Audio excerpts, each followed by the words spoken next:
Así que buenas noches por estar acá, gracias. Buenas noches y gracias por estar acá. Estamos en el segundo ciclo de conferencias. El primero fue a 40 años del golpe de Estado. Este ciclo de conferencias de la Cátedra de Historia, Política y Social de la Facultad de Comunicación y Diseño de la Universidad Ort es a 30 años del retorno a la democracia, perspectivas y debates.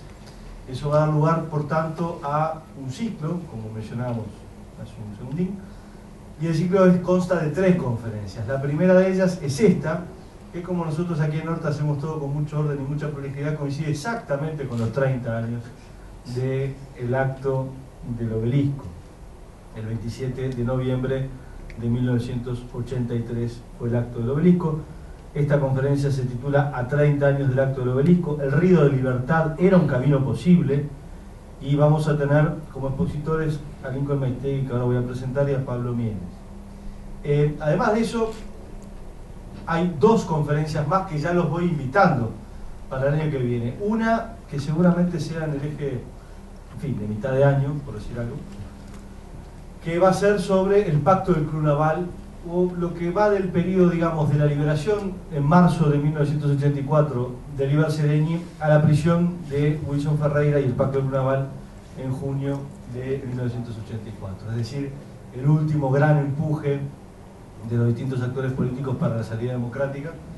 Y la tercera conferencia, que va a cerrar este ciclo de a 30 años del retorno a la democracia, va a reflexionar sobre los resultados de noviembre de 1984, que son las primeras elecciones, digamos, después de la dictadura, y que abren un poco el camino a la democracia en el Uruguay. Esta conferencia entonces pretende aportar ideas, reflexiones acerca del acto del obelisco del 27 de noviembre de 1983. 2 expositores entonces. Primero, Lincoln Maistegui, que estamos como alejados, son una punta de la otra, porque se supone que Pablo Mieres va a estar acá, que estudió en el Colegio Pío, en el Liceo Zorrilla y el Colegio del Sagrado Corazón, ex seminario, cursó la licenciatura de Historia en la Universidad de Barcelona y en la Universidad Nacional de Educación a Distancia de Madrid.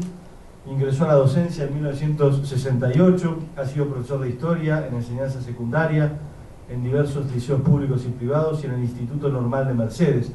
Fue también profesor de Historia Contemporánea en la Universidad de Montevideo. Ha desempeñado una larga actividad periodística, ustedes quizás lo estén leyendo los sábados en El Observador, o en El Observador en general, con sus columnas siempre tan jugosas y bien escritas. Yo le pido mucho a Lincoln por lo bien que escribe. Ha también escrito en otros órganos de prensa nacionales, en Postdata, por ejemplo, en Búsqueda. Escribió y vivió también en España, donde residió entre 1976 y 1992. Y ha escrito varios libros. El que más quiero destacar aquí, por lo que es hoy en día esta tarea aquí, o esta reflexión de la cátedra, son los 5 tomos de referencia para nosotros de Historia Política del Uruguay orientales, editados por la editorial Planeta. Y ya les voy presentando, aunque no está, a Pablo Mieres, así ya saben quién es cuando llegue.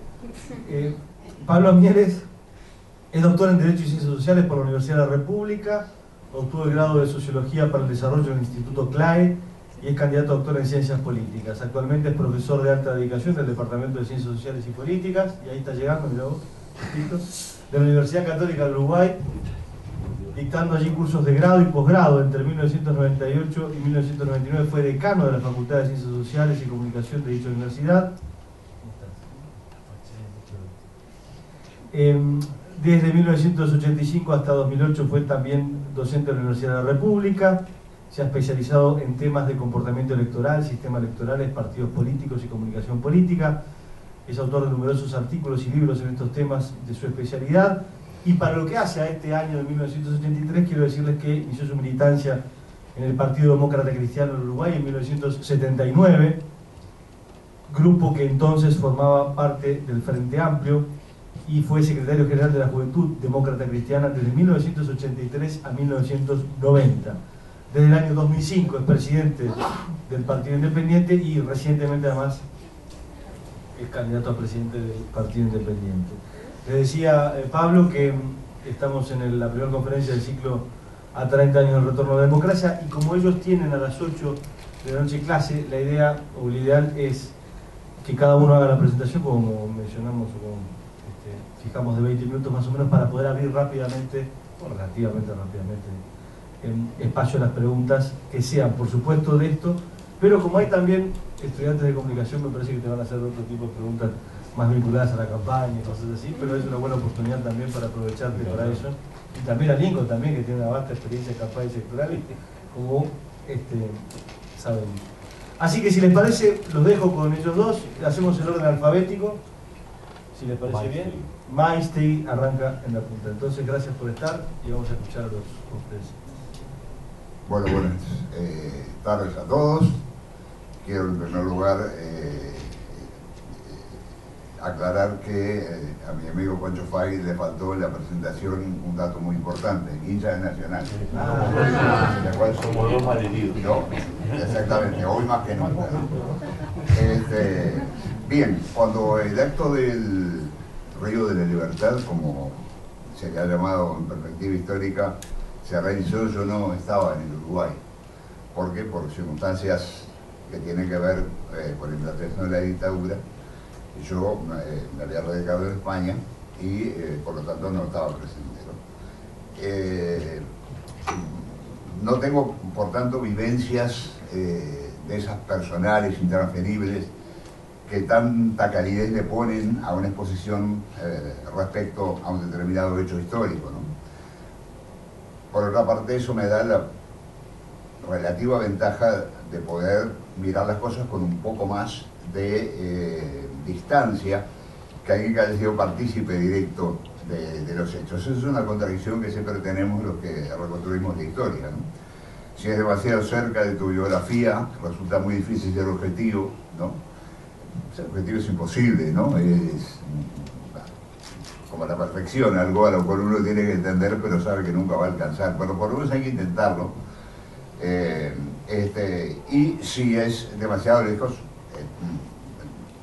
a uno le queda, se le hace más difícil la reconstrucción. Yo creo que el acto del obelisco es una espléndida respuesta del Uruguay democrático a quienes habían usurpado el poder en 1973. Es, por lo tanto, un hecho de alcance nacional. Son fundamentalmente los partidos políticos, aunque también participan los sindicatos y participan otras organizaciones sociales, que le dicen a la dictadura: hasta aquí llegamos y no estamos dispuestos a dar un paso más en este camino en el cual nos han metido sin que nadie nos haya preguntado si queremos participar o no. Ese carácter colectivo, ese carácter nacional del acto, me parece lo más rescatable y lo más aleccionador, sobre todo para los estudiantes, sobre todo para los más jóvenes, ¿no?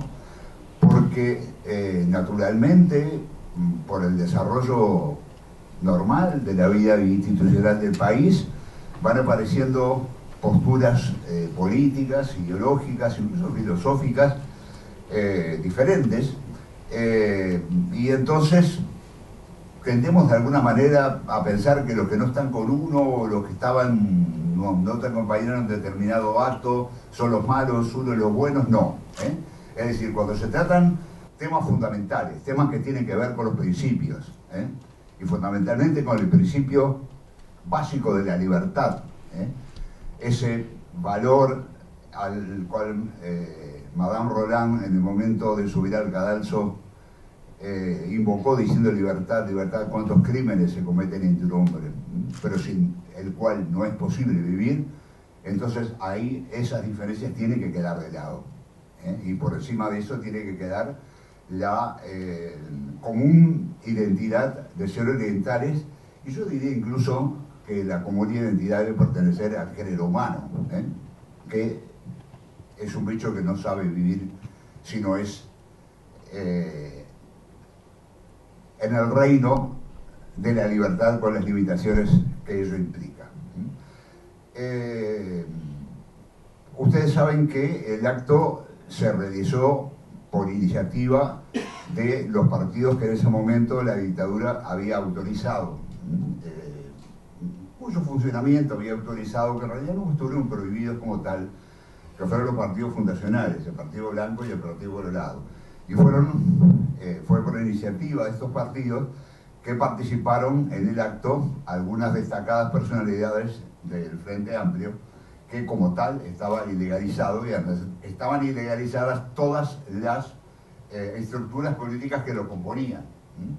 Desde el momento que se les invitó a estar en el estrado, desde el momento que se abrió el acto, y eso además quedó clarísimo en el discurso que leyó Alberto Candó, de alguna forma se le estaba diciendo a la dictadura, como ya le dije, bueno, no queremos más proscripciones, no queremos más limitaciones a la libertad, no queremos más que nos digan quién puede actuar o quién no puede actuar, quién puede hablar o quién no puede hablar. Eso se terminó.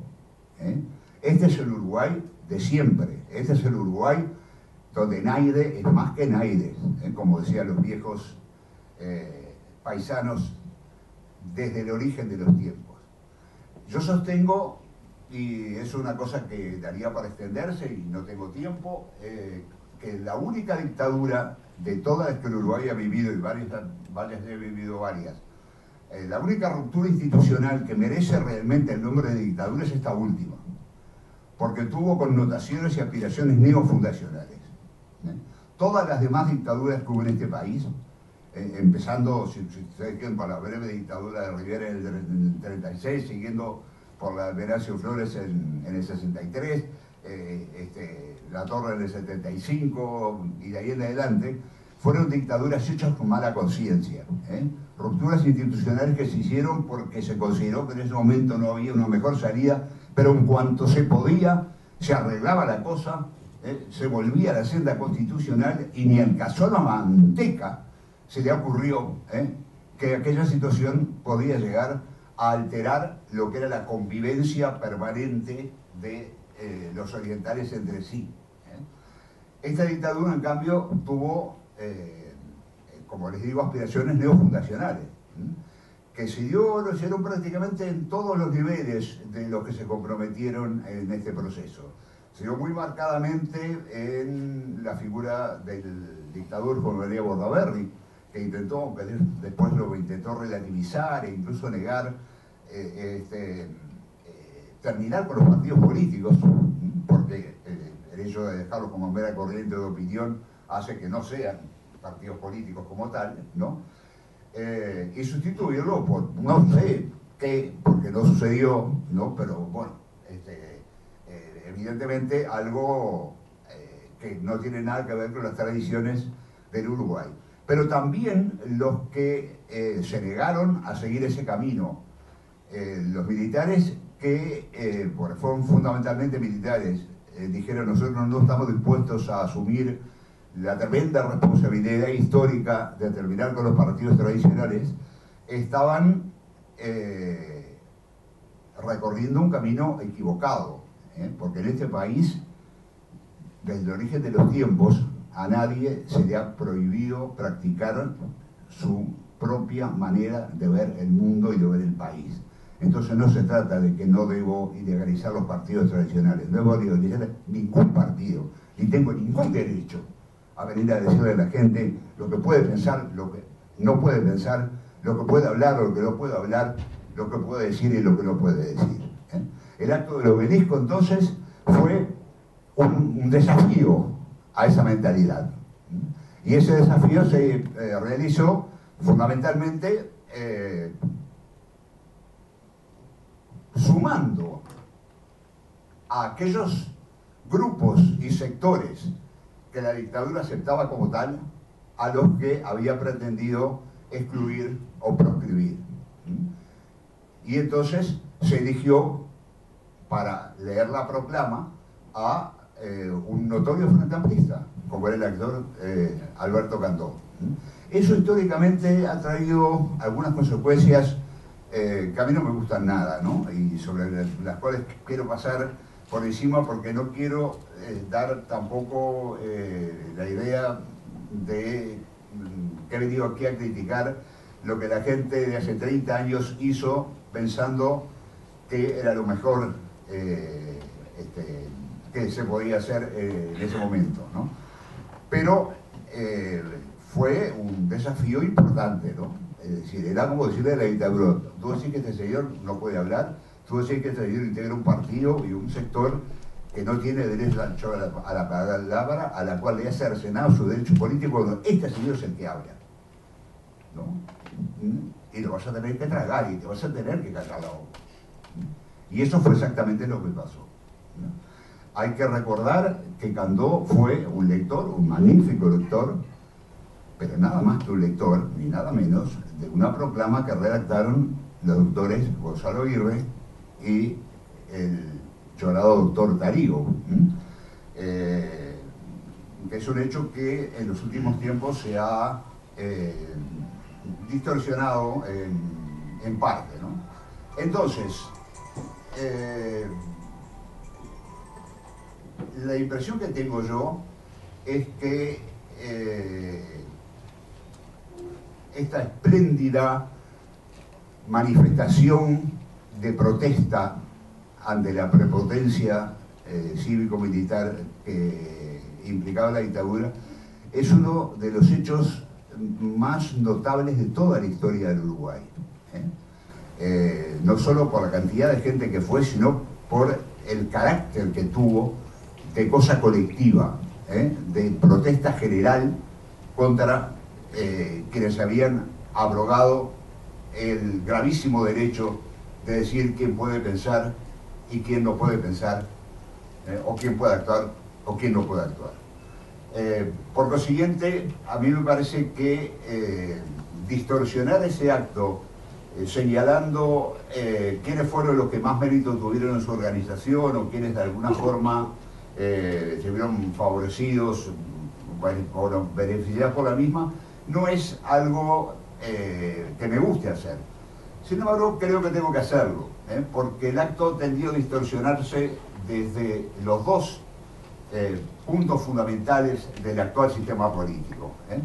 Yo escribí en Orientales 4, algunos dirigentes blancos y colorados han pretendido atribuirse el mérito central, casi exclusivo, de la organización del acto, enfatizando la generosidad de haber abierto las puertas a la participación de la izquierda, lo que, si bien es cierto, ignora que la capacidad de movilización de esta resultó decisiva para el éxito. Y desde tiendas frente amplistas, o sea, desde otro parte del espectro político, se procura con frecuencia dar la idea de que los hilos decisivos fueron movidos por elementos de ese conglomerado político, lo que resulta tan falso como el anterior. En la enorme mayoría de los libros y artículos que se han escrito sobre el obeliscazo, como se le llamó, por intelectuales de izquierda, se omite, a modo de ejemplo, el dato central de que la proclama allí leída fue redactada, como les decía, por los doctores Gonzalo Aguirre y Enrique Tarigo, y que el actor Alberto Candó fue nada más ni nada menos que un magnífico lector de la misma. Mucha gente de buena fe, en especial los más jóvenes, tiene el convencimiento de que Candó fue no solo la voz, sino el autor intelectual del texto, error que quien esto escribe ha podido comprobar en numerosas ocasiones y del que son responsables quienes esconden la verdad de los hechos. Hice lo que no quería hacer, o sea, marcar divisiones en un acto que si algo tuvo de hermoso y si algo tuvo de emotivo y de emocionante es el hecho de que representó a la totalidad del espectro político, salvo pequeñas e ínfimas minorías, en una misma aspiración de libertad. No creo que tenga mucho más para decir, pero sí me gustaría que sobre todo los más jóvenes recordaran que no se ha inventado otra manera de convivir que en un clima de libertad, que en un clima de respeto porque no piensa como uno. El contador Danilo Stori dice: es fundamental ver o hacer lo posible por entender la parte de verdad que tiene el que lo piensa como uno. Yo creo que resulta difícil definir mejor lo que es la posibilidad de convivir en democracia. La otra parte del asunto está en tomar riesgos y vaya si aquellos hombres que participaron en ese acto lo tomaron en ese momento. Quiero leer simplemente, y ya para terminar, algunas palabras del entonces dictador general Gregorio Álvarez, ¿no? Lo que resulta una cosa bastante aleccionadora. Por cadena de radio y televisión, flanqueado por los comandantes en jefe de las tres armas, pronunció un discurso desaforado en el que la indignación y tal vez la impotencia pesaban más que el raciocinio. Después de señalar que las expresiones de exaltación de la patria, la república y la democracia eran hermosas, son palabras de él, en boca de demócratas, pero huecas, usurpadas y traicioneras en boca de un marxista. Me gustaría saber por qué, o en base a qué se sostiene semejante cosa. Segundo suplente a senador en la lista del Partido Comunista, que fue el lugar que ocupó Cantó en las elecciones anteriores, los Patricios Laureles de Rivera y Oribe, el Pacho de Sarabia y el sobre todo de Valle, con todas sus sacrosantas emociones, han sido revolcados en el más nauseabundo de los barros. Pese a que el acto fuera organizado por corrientes políticas tradicionales, presidió la ceremonia un estrado donde dirigentes políticos aglutinaron su presencia y voluntad con dirigentes de partidos no habilitados, entre ellos notorios marxistas integrados en el llamado Frente Amplio, algunos condenados por delitos de subversión, ya me explicaron qué diablos es esto porque yo no lo entiendo, ¿no? Y terrorismo, mentira, nadie se lo resume en este país y los tupamares lo hicieron, ¿no? Lamentable rememoración discepoliana invadió las mentes de los uruguayos, un palco de autoridades políticas como alegría irrespetuosa de los cambalaches. Este ignorante, este atrevido, ¿no? Está citando a uno de los mayores poetas populares de este país, a Enrique Santos Discépolo, ¿no? Que no habla precisamente de la alegría respetuosa de los cambalaches, sino que dice la vidriera irrespetuosa de los cambalaches. Esta reacción, desde luego, indica mucha impotencia, ¿no? Es decir, resulta prácticamente imposible detener una oleada una oleada de opinión como la que se manifestó en el acto del obelisco. Pocos días después, Wilson Ferreira Donate, que obviamente no podía venir al Uruguay, cuando vino lo metieron preso, ¿no? Comentaba lo siguiente, ¿no?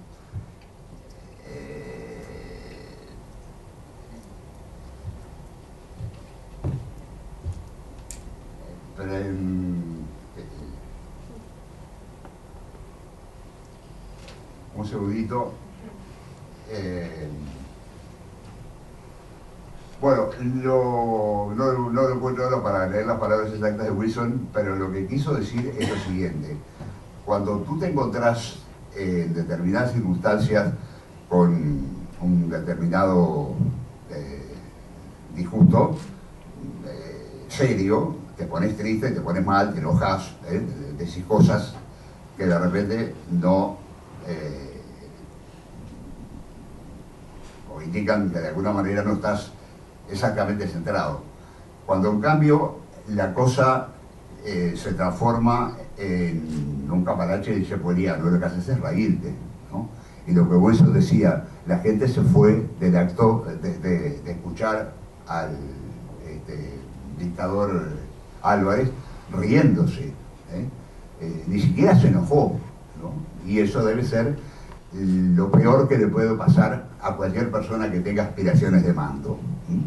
A mí me parece que la dictadura no fue para reírse, pero evidentemente esta expresión de impotencia ante lo que fue la decisión general del pensamiento democrático de dar por terminada la dictadura, es uno de los hechos más aleccionadores y más positivos de este acto cuyo 30 aniversario estamos conmemorando. Nada más, muchas gracias.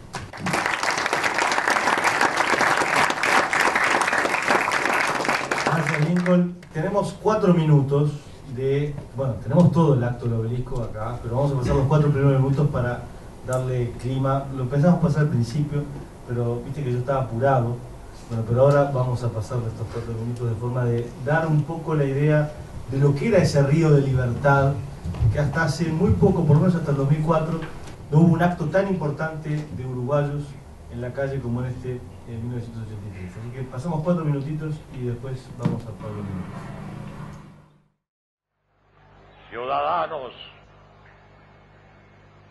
los partidos políticos uruguayos, todos los partidos políticos, sin exclusión alguna, han convocado hoy al pueblo a celebrar la fecha tradicional de la elección de sus gobernantes y a proclamar su decisión irrevocable de volver a ejercer su derecho al sufragio de aquí a un año, el último domingo de noviembre de 1984.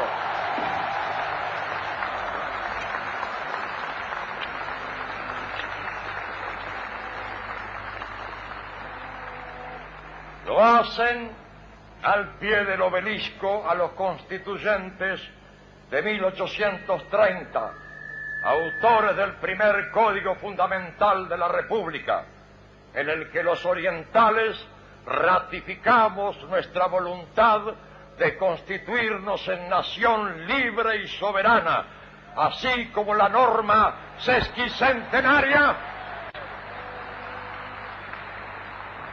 que instauró la noble práctica de renovar mediante su voto libérrimo a sus representantes en un día como hoy, el postrer domingo del mes que ya fenece. Aquí hacen resonar vibrante su reclamo de libertad y de democracia, tanto tiempo acallado y sin embargo vivo en la conciencia de la ciudadanía, que no admite salvedades ni discrepancias.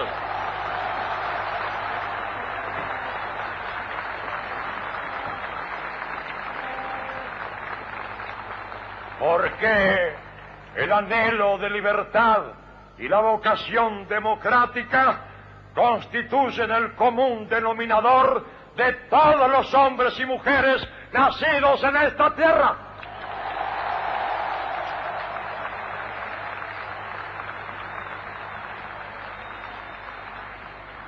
Y el pueblo ha dicho presente. Lo testimonia esta multitud inmensa y pacífica, jubilosa y esperanzada. Ha dicho presente porque este es un pueblo que conoce sus derechos, sus deberes y sus responsabilidades.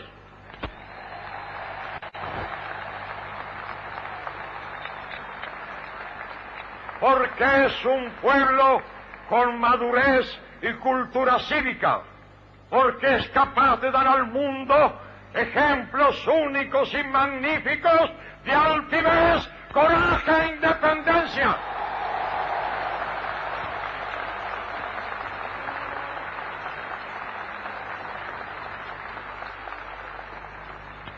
Como el de aquel ya histórico 30 de noviembre de 1980, cuando dijo no a la imposición.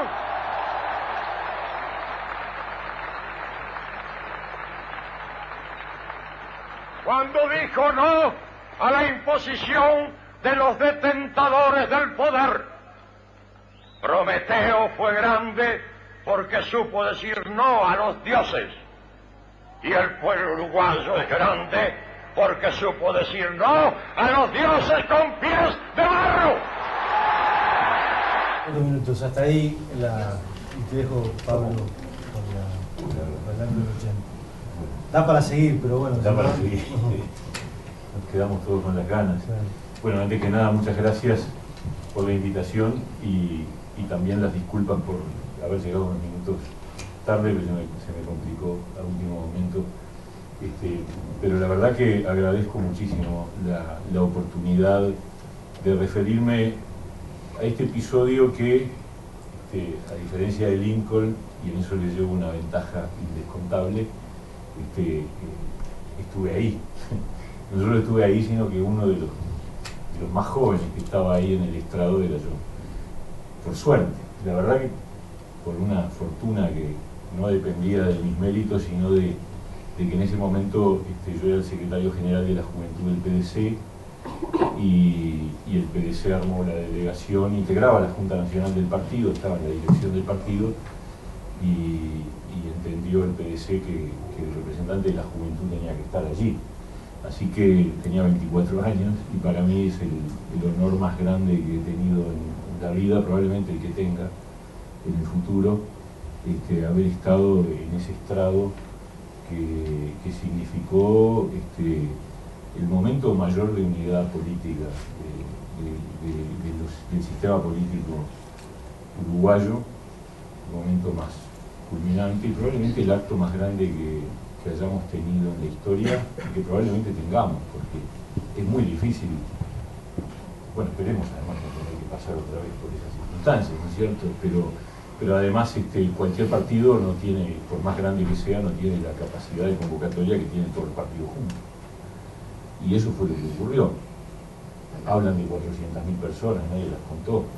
Pero en todo caso el testimonio más fuerte es el que le dio el nombre al acto, que fue la foto famosa de Pepe Plá, que se subió a la azotea del edificio de 18 y Boulevard, y desde ahí sacó esa famosa foto del Río de Libertad, que muestra una columna interminable y apretada de gente que se perdía entre los árboles del obelisco hacia atrás, hacia el Parque Valle, y bueno, no sé dónde terminaba, no tengo ni idea. Yo desde arriba del estrado no llegaba a ver el final de la columna.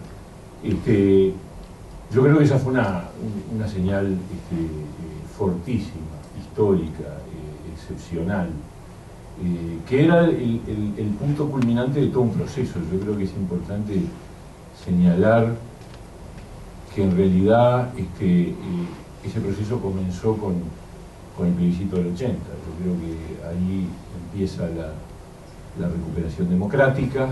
También fue un hecho histórico.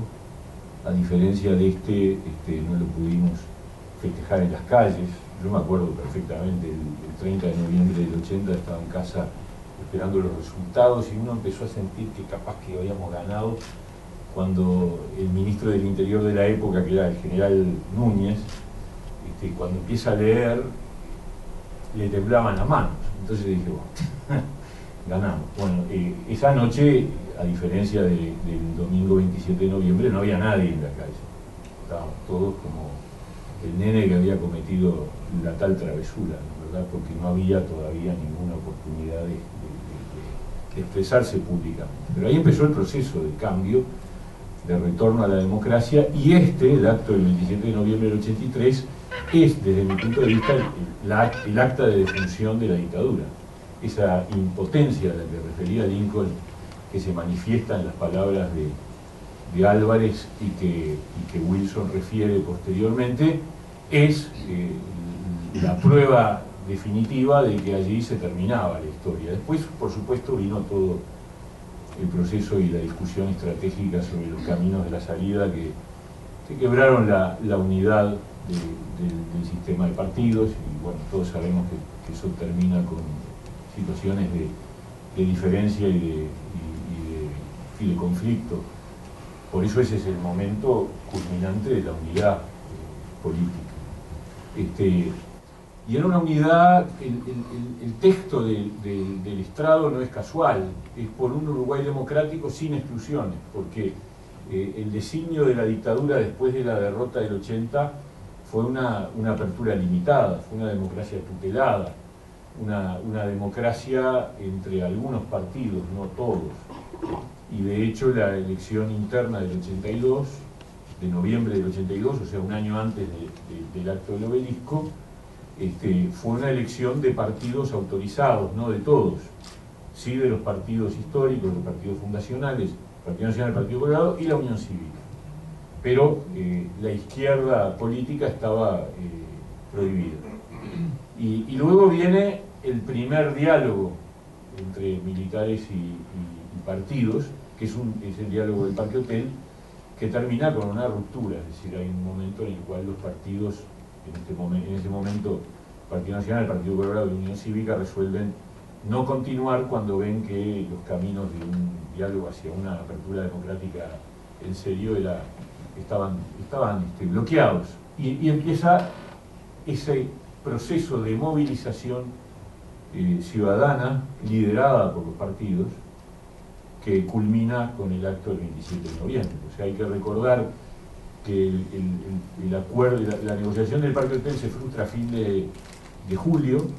Enseguida de eso, el gobierno emite un decreto, el decreto del 2 de agosto. Es un decreto que no se recuerda mucho, pero fue muy importante porque generó un intento de la dictadura de retomar una actitud represiva. Había allí como una especie de golpear la mesa y decir, señores, acá no quieren esto, bueno, entonces no hay nada. Y la respuesta es el 25 de agosto con el primer caceroleo. La respuesta es el 25 de agosto en la noche con un caceroleo que es adentro de las casas todavía. Un caceroleo fuerte, muy fuerte, pero sin salir, algunos salieron a la vereda, pero en general todo el mundo caceroleó adentro, puertas adentro. Y imagínense la ciudadanía caceroleando sin que hubiera habido convocatorias ni por radio, ni por televisión, ni por diarios, ni nada. Simplemente era esa transmisión directa, personal. Y la siguiente ya fue la Semana del Estudiante, fue el mes siguiente, la marcha de los estudiantes desde la Universidad de la República hasta el Francini, y el acto en el Francini, y esa noche caceroleamos de vuelta. El domingo, creo que fue el 25 de septiembre, caceroleamos de vuelta, pero ahí ya la gente salió a las veredas. Y luego vino caceroleo con concentraciones en octubre. Todo eso acordado desde una multipartidaria que existía en la Clande, integrada por los partidos históricos, por el Partido Nacional y el Partido Colorado, pero también ya ahí en diálogo con representantes de la mesa política del Frente, que funcionaba muy poco, y del PDC, que tenía un funcionamiento mucho más orgánico, mucho más estable, porque había distintos grados de permisividad también dentro de la izquierda, entre la izquierda marxista y la no marxista. Entonces el acuerdo, por ejemplo, sobre los lugares donde se iban a hacer esas concentraciones en el caceroleo de octubre se acordaron en la multipartidaria. Sanguinetti negoció los lugares con gente del Partido Nacional y del Frente Amplio, y después salía la consigna y todo el mundo iba a esos lugares. La de octubre fue más complicada porque llovió torrencialmente.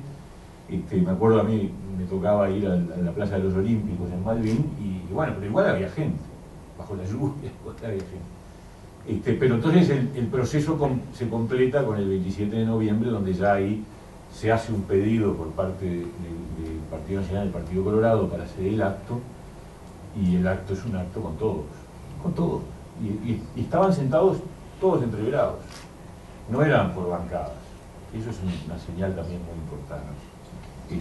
Estábamos todos mezclados, gente de cada pelo, alternados, para dar la señal de unidad democrática, que yo creo que fue el golpe letal para la dictadura.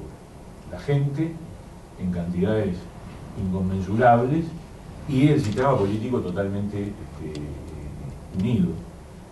Y bueno, yo creo que a partir de allí se abre todo el espacio de lo que significó la posibilidad de un retorno a la democracia sin ninguna cortapisa. Ese día, por supuesto, estaba Wilson en el exilio, que un par de semanas después está en Buenos Aires, porque es la toma de mando de Alfonsín, que es otro momento muy importante de la lucha contra la dictadura.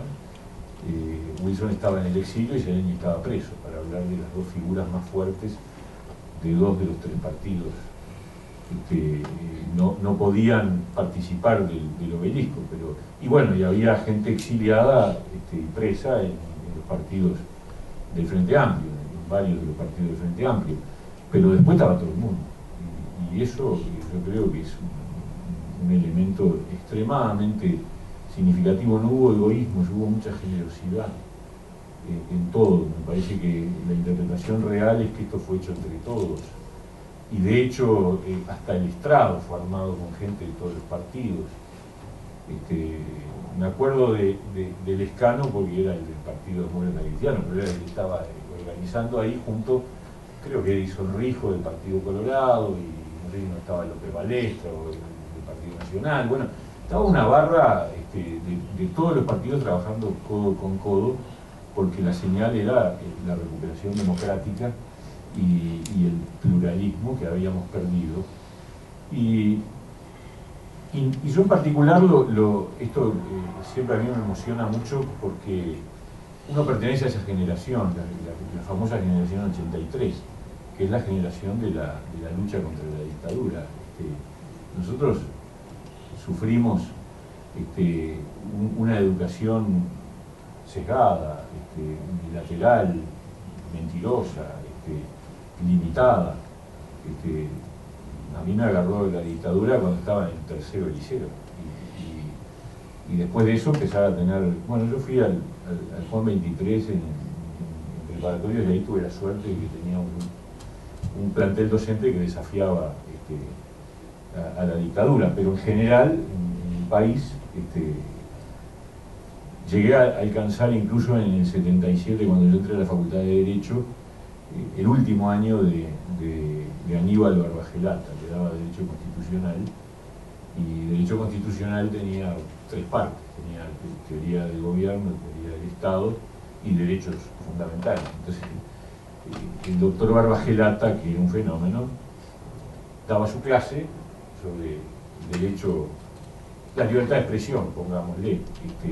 Cada clase daba un derecho distinto, explicaba todo, y al final siempre terminaba la clase diciendo: y un país en que no se respeta este derecho no es un país democrático. Y esa era la forma de militancia que tenía el doctor Barbagelata en momentos en que no había mucho margen para hacer otras cosas, ¿no? Al año siguiente ya no daba clase, y varios de los profesores habían sido echados. Entonces era una generación que la sufrimos mucho, en el sentido de que éramos la generación de la censura en todo sentido, no solo política, ideológica, también social, también cultural, de las polleras largas y los pelos cortos, ¿no? Esa era la generación nuestra, que nos obligaban a las mujeres a usar las polleras largas y a los hombres a usar el pelo corto, y por supuesto no la barba. Por eso la barba era una manera de marcar la diferencia. Entonces esa es la generación a la que uno perteneció y pertenece, y fue la que nos tocó la enorme alegría de vivir muy a pleno el proceso de recuperación democrática en cada lucha, en cada volante que uno tiraba a las escondidas, y me acuerdo pegotines que uno pegaba en los arbolitos o en las puertas de las casas, o cuando se subía un ómnibus antes de bajarse pegaba un pegotín, una etiqueta en realidad, con una consigna en el asiento, en el respaldo del asiento de adelante, y esa era la forma que teníamos de expresarnos. Bueno, pero ahí explotó todo, y ese día, chao. Después caceroleamos también en la noche de fin de año, de Navidad, era permanente. Pero yo creo que ese es un hecho de una importancia histórica monumental, y yo creo que espero que no tengamos que volver a reeditarlo. Así que por ahí vamos reflexiones al respecto. Gracias.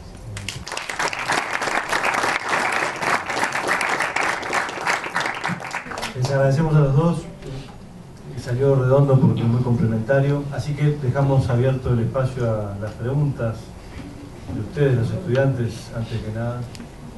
Gracias. Bueno, primero que nada es una alegría tenerlos todos acá, la verdad muy agradecido. En segundo, tengo una pregunta para Mieres. a principio de mes hizo público un informe que mostraba una disminución en el apoyo de la democracia de un 9% del 95 al 2013. Mi pregunta es, ¿qué opinión le da respecto a usted como político? Y segundo, ¿cuán responsable cree que son los políticos en esta disminución? Bueno, sí, yo creo que, a ver, el Uruguay sigue siendo un país con una fuerte adhesión democrática, pero eso no está garantizado. Por eso hay que pelearlo todos los días, ¿no es cierto? Hay que revitalizarlo todos los días. Yo creo que tiene que ver con desempeño, con la mirada crítica que hay hacia la política. Me parece que hay una responsabilidad grande del sistema político como tal, no hay que rehuirla. Creo que es una señal de advertencia. No es solo en Uruguay, es en América Latina en general. Y tiene que ver con muchas razones, porque tampoco se puede decir esto es un problema de que hay una crisis económica, ¿no? América Latina y el Uruguay tampoco, tenemos un periodo de crecimiento espectacular, inédito. Entonces, lo que hay, yo creo, es el problema de los vicios de la política, ¿no? Los riesgos que tiene el ejercicio del poder y a veces, yo creo que hay distintos tipos de vicios, ¿no? Pero de alguna manera la gente identifica el ejercicio de la actividad política con algunos vicios en particular. Uno de ellos es el clientelismo, el amiguismo, la demagogia. Me parece que ahí hay cosas que la gente empieza a rechazar. Y no estoy hablando de ningún partido en particular, estoy hablando del sistema político como tal.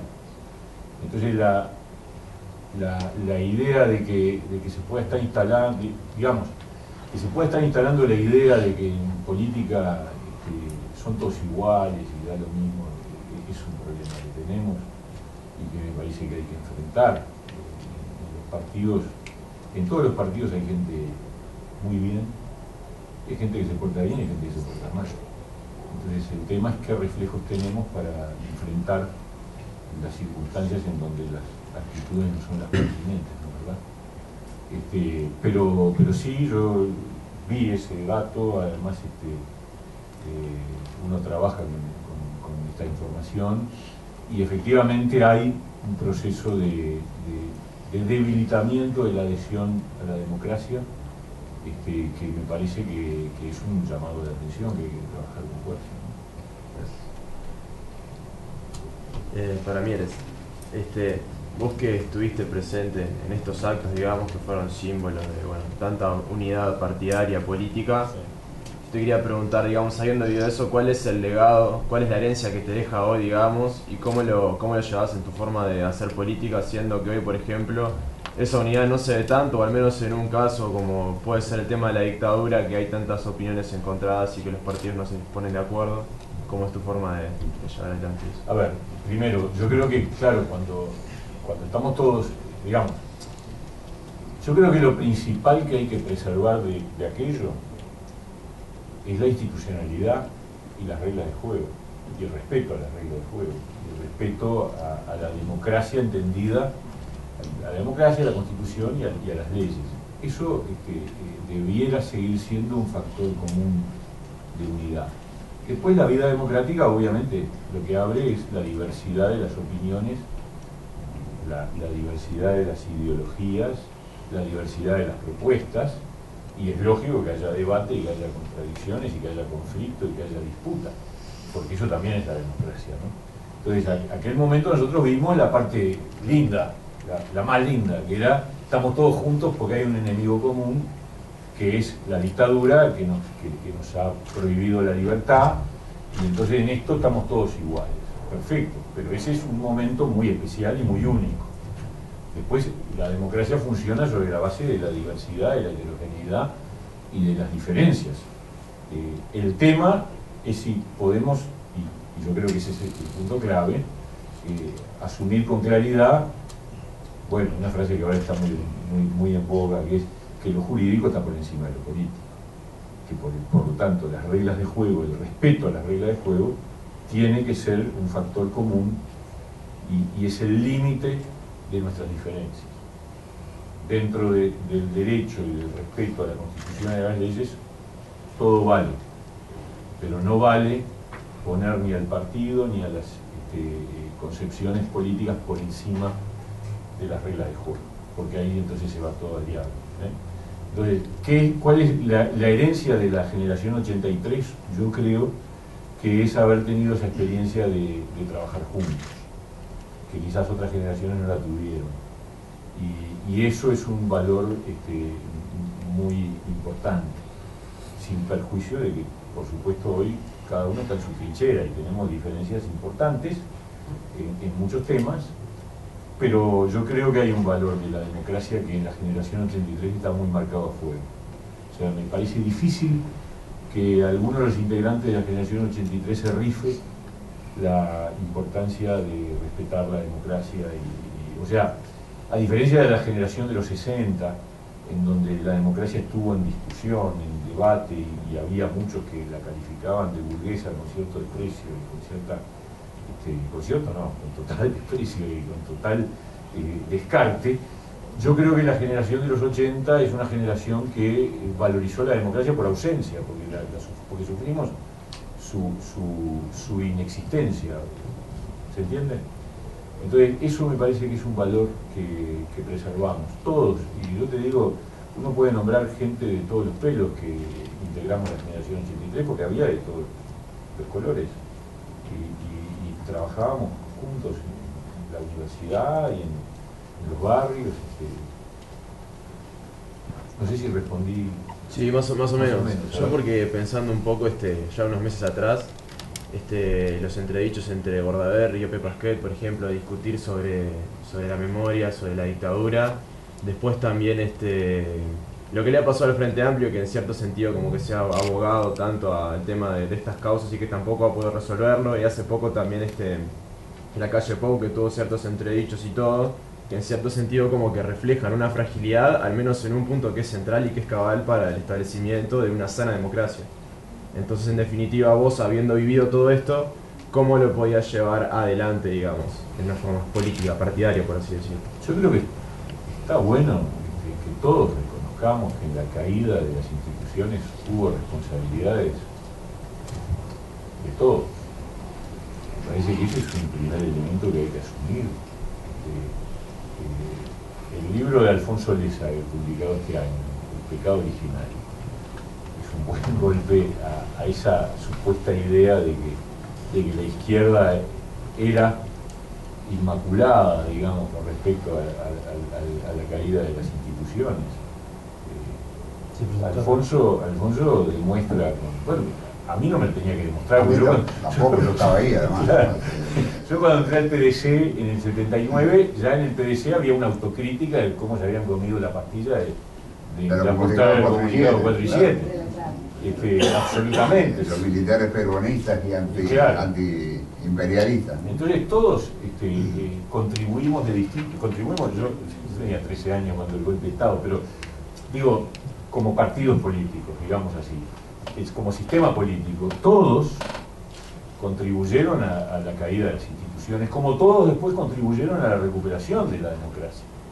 Entonces, entrar a decir que la culpa más grande es tuya o es mía, o tratar de no reconocer culpas propias en un partido o en otro, me parece que es un error grave, porque en ese momento quedaron muy poquitos agarrados a las convicciones democráticas totales, digamos, porque el barco se hundía y entonces cada uno quería que se hundiera para un lado o para el otro. Y ese era un problema. Yo qué sé, yo reconozco a Quijano, por ejemplo. Quijano, dentro de la izquierda, fue de los poquitos. Estoy hablando de la izquierda, no me voy a meter en los partidos tradicionales, pero dentro de la izquierda, Quijano fue probablemente de los poquitos que frente a lo de febrero del 73 dijo: no hay que equivocarse.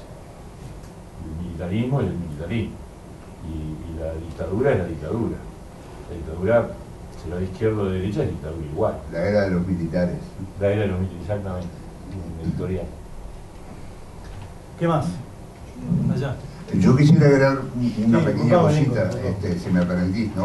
Creo que es fundamental evitar el maniqueísmo. Es decir, yo tengo toda la verdad y todos los demás están equivocados.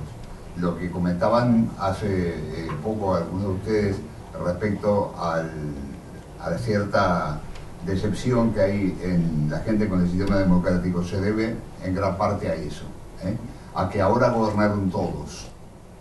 Han pasado todos por el gobierno. Y hay bueno, vamos a decir, gobernaron casi todos, y hay una serie de problemas, en fin, que la ciudadanía siente como tales, el problema de la educación, el problema de seguridad, que no se han resuelto. Quiere decir que nadie tiene la varita mágica como para resolverlo. Y durante mucho tiempo hubo sectores en este país, y no quiero mencionar a nadie, pero creo que nadie necesita que lo haga, ¿no?, que sostuvieron: el día que nosotros gobernemos acá se arregla todo, y acá las cosas no se arreglan y funcionan mal porque hay gente que piensa primero en sus intereses que en los intereses nacionales. Un pepino, no es así, y los hechos lo están demostrando. De modo que eso es otra lección que creo que es muy importante: evitar toda forma de maniqueísmo. Vuelvo a lo que dije hace un momento, la reflexión de Astori, ¿no? Tratar de ver la parte de razón que tiene el que no piensa como uno, porque todos tenemos una parte de razón y tenemos una parte en la que estamos equivocados. De ese difícil enfrentamiento surge algo relativamente parecido a la verdad. Sí. Sí. Mi pregunta, o sea, claramente llevando la distancia de que en la época de la dictadura, o sea, libertad de expresión era totalmente nula, y remitiéndome hoy en día algunas de las leyes que están por salir, que están en el tapete así del gobierno y de la prensa, que es la ley de medios. O sea, quería preguntarles qué opinión les merece a los dos acerca de la ley de medios, y que tanto repitieron ustedes de que la democracia, o sea, toda la gente que vivió en esa época, la democracia era algo que claramente iba a pasar siempre en Uruguay, en los futuros políticos, en los futuros gobernantes del país. ¿Qué opinión le merece que la ley de medios puede de alguna manera limitar en cierto sentido la ley de expresión en los medios, que es un poder más dentro del país, ¿no? Las difíciles arrancan. No, Escuché muy mal, ¿no? arranco. Sí. Repito, No, está bien. El tema sobre la ley de medios, ¿cuál es la opinión que tenemos de la ley de medios? Yo tengo una opinión totalmente contraria. A ver, yo creo que es bueno, porque Uruguay tiene un vacío legal, que exista algún mecanismo establecido jurídicamente para determinar el sistema de asignación de ondas y emisoras, etcétera, y también de duración y de renovación, que no existe. Por lo tanto, esa parte de la idea no me parece mal. El problema es que el paquete viene junto con el otorgamiento a un organismo que ahora pasó a ser la URSEC, antes era el Consejo de Comunicación Audiovisual, que en cualquiera de los dos casos estaba dentro del Poder Ejecutivo, que tiene poderes y potestades absolutamente amplias y yo diría absolutamente inconvenientes.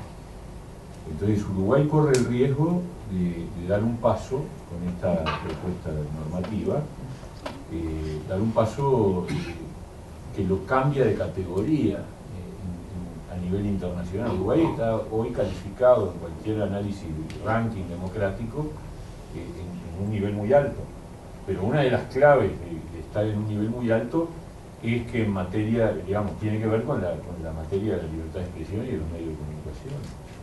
Y en esto va a dar un paso, un grave paso atrás. Nosotros vamos a votar totalmente en contra de este proyecto de ley. Me parece triste además que un proyecto de ley sobre una materia tan importante termine aprobado por una mayoría de un voto, ¿no es cierto? Circunstancial. Sí, mayoría absoluta, pero de un partido que además ni siquiera, ellos dicen que hicieron consultas, pero hicieron consultas supuestamente con la sociedad civil, pero no la hicieron con los demás partidos. Llegaron al Parlamento con un articulado de 180 artículos, y la verdad me parece que ese era uno de los temas donde había que conversar entre todos, porque hace a la clave de la democracia, ¿no? Yo la verdad estoy muy preocupado, me parece que se está dando un paso en falso muy grave, muy serio, y que además creo que lo van a dar, o sea, no hay freno al respecto. Yo pensé que en algún momento iba a haber un freno, pero me parece que desde el punto de vista de la calidad de la democracia, esta es una afectación importante. O sea, porque en definitiva lo que estamos dejando es al arbitrio en este caso de una unidad reguladora que puede sacar del aire una emisora, que puede sancionar a un periodista, que puede multar que puede, según el criterio que le parezca. Porque cuando uno lee la norma tiene una amplitud en cuanto a las posibilidades de regulación y de control fabulosa, ¿no? Nicole. No, yo también coincido completamente en la valoración del proyecto con las palabras de Mieres, ¿no? Se dice por ahí, no hay mejor ley de prensa que la que no existe. Posiblemente no es así, posiblemente hay, seguramente hay determinados excesos que es necesario controlar de alguna manera, ¿no? Pero no de esta manera, no así. Estoy completamente de acuerdo que ese proyecto es mucho más negativo que lo que pueda tener de positivo. ¿Más preguntas?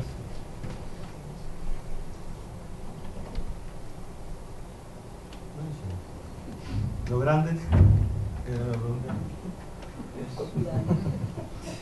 que estuvieron en el acto del 83. Bueno, muy bien, les agradezco. Allá, mirá, justo está el profesor de sociedad por allá. Yo pensaba, ¿no? La reflexión que me queda es que nos costó 10 años y un poco más de dictadura que alguien, o sea, que la sociedad se manifestara en un sentido, que fue ir al acto, ¿no?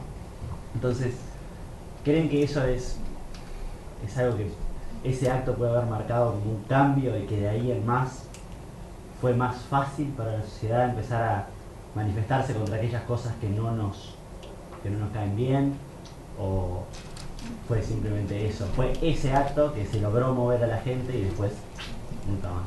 No, yo creo que, no sé qué opina Lincoln, pero yo creo que la ciudadanía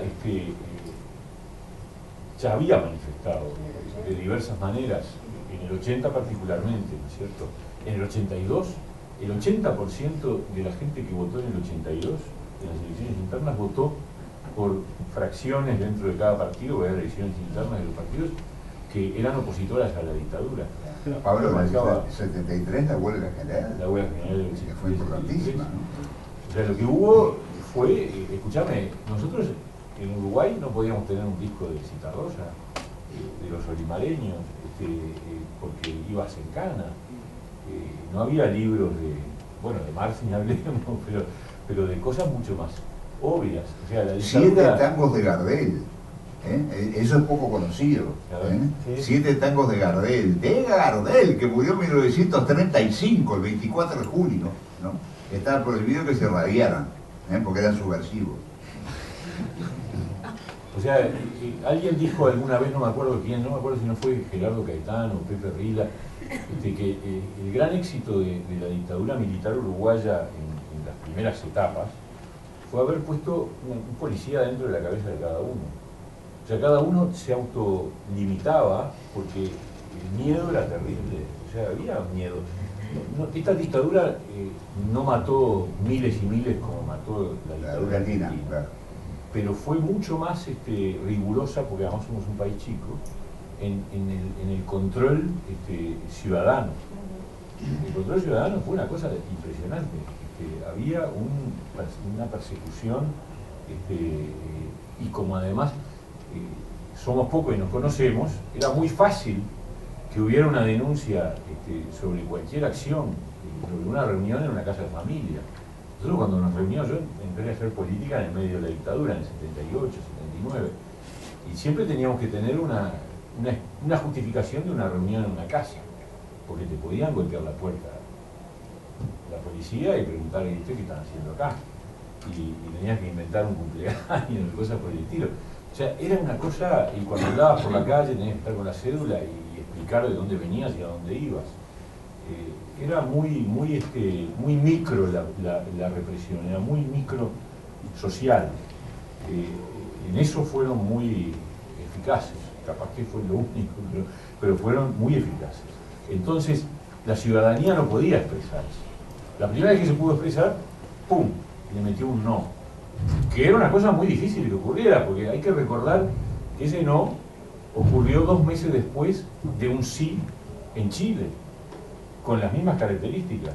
Los militares uruguayos pensaron que ganaban el plebiscito. Porque, y bueno, en Chile Pinochet en septiembre había ganado un plebiscito parecido. Y 2 meses después, en Uruguay ganó el no.